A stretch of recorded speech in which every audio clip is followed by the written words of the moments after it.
Alors justement, est-ce que c'est pour vous la peur finalement d'être, je veux dire, infiltré par une minorité anglophone? Est-ce que c'est quelque chose comme de la fièvre obsidionale chez vous? Non, c'est plutôt la volonté d'être ce que l'on est.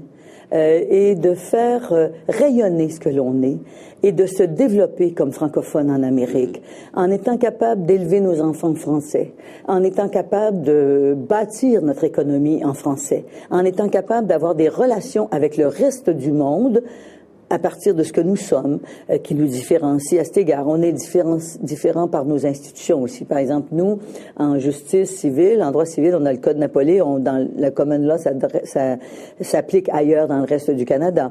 Nous avons bâti des institutions, par exemple, notre Caisse de dépôt et de placement. C'est tout récent que le reste du Canada s'est donné un outil comparable et c'est pour l'ensemble du Canada. Tandis que nous, c'est au Québec que ça se passe. Nous avons établi nos propres règles en matière d'immigration. Ottawa, on a eu une entente avec Ottawa, mais on impose finalement nos règles à ce moment-ci. Et sont plus souples que celles Elles sont plus exigeantes sur la question du français. Elles sont plus exigeantes. Elles sont pas plus souples, non. Mais elles sont plus exigeantes, au contraire, sur la question du français. Il faut que les gens sachent, quand ils viennent au Québec, nous, on est prêts à les accueillir à bras ouverts, à les aider à cheminer vers un emploi, à pouvoir à envoyer leurs enfants à l'école, à pouvoir leur permettre d'avoir accès à l'enseignement supérieur, etc. Mais ça se passe chez nous en français. Alors, justement,